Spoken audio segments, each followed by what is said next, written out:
যে এসছি আসলে আমার ছেলের মেজর সিনহা ওর যে রায়টা হয়েছে ওটা দ্রুত কার্যকরিতার জন্য আমি এই অ্যাটর্নি জেনারেল সাহেবের সঙ্গে আমরা দেখা করেছি। বাকিটা আমার মেয়ে বলবে বাকিগুলো। আপনারা তো জানেন যে 2022 সালের 31শে জানুয়ারি এই কেসটার চাঞ্চল্যকর এই হত্যাকাণ্ড এই কেসটার ভার্ডিক্ট হয়েছিল।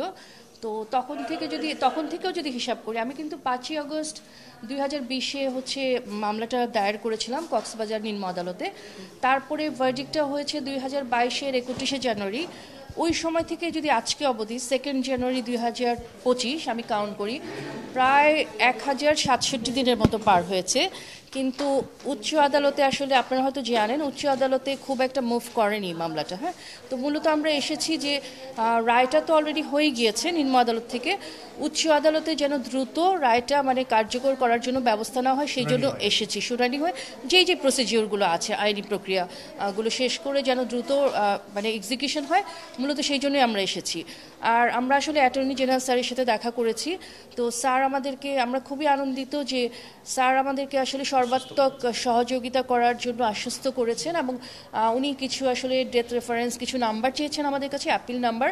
এগুলো যদি আমরা প্রোভাইড করি, স্যার বলেছেন যে যত দ্রুত সময়ের মধ্যে সম্ভব এটা ওনারা চেষ্টা করবেন যে এটাকে যাতে কার্যকর করা যায় এবং একটা দৃষ্টান্তমূলক ব্যবস্থা যেন দেশের মানুষজন দেখতে পারে, যেটা মানুষ প্রত্যাশা করে আছে, এবং উনি আসলে ওনার অফিসকে ওই জন্য অ্যাসাইন করেছেন। আমরা আন্তরিকভাবে স্যার এবং স্যারের যে টিম আছেন তাদের সবাইকে ধন্যবাদ জানাচ্ছি আমাদেরকে আশ্বস্ত করার জন্য। কারণ দিন শেষে আমরা কিন্তু ভিকটিম পরিবার, আমি, আমার বোন, আমার মা, এবং শুধু আমরা নই, দেশের মানুষেরও কিন্তু মেজর সিনহা ভাই। তারাও কিন্তু প্রতিনিয়ত আমাদেরকে জিজ্ঞাসা করে যে আপু এটার কি অবস্থা, আন্টি এটার কি অবস্থা। তো আসলে কোনো অবস্থা যেহেতু নেই, আমরা কিছু বলতে পারিনি। এখন হয়তো আমরা বলতে পারবো যে ইনশাল্লাহ এটা শীঘ্রই কিছু একটা হবে, আমরা আশা করি, এবং আপনারা দেখতে পাবেন। শিয়া বাটার ও ভিটামিন ই সমৃদ্ধ lily glam beauty soap. Lily, always beautiful. সময় বেঁধে দিয়েছেন কিনা অথবা স্যার কিছু বলেছেন কিনা? আসলে যেহেতু আমরা লয়ার নই, এখানে আমরা তো আর আইনজীবী নই, সো আইনের তো কিছু নীতিগিটি রয়েছে, সেই বিষয়গুলো তো আমরা যেহেতু ভালো করে জানি না, আমরা আসলে কোনো সময় বেঁধে দিইনি।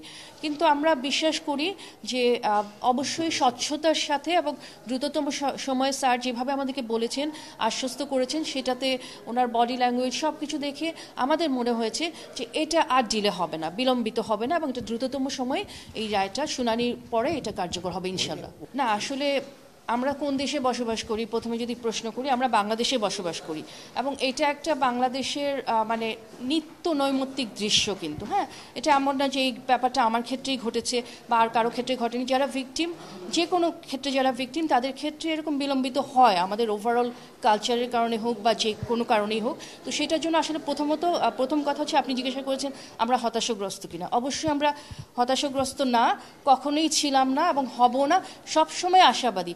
আজ হোক কাল হোক, এটা তো হবেই, তাই না? শুধু সময়ের জন্য আমরা অপেক্ষা করছি। এবং উনি আমাদেরকে আশ্বস্ত করেছেন, আপনি অলরেডি বলেছেন যে অতি দ্রুত সময়ের মধ্যে এটার ব্যবস্থা গ্রহণ করা হবে। এবং আপনি আরেকটা কোয়েশ্চেন করেছিলেন যে আসলে এতদিন হলো না কেন।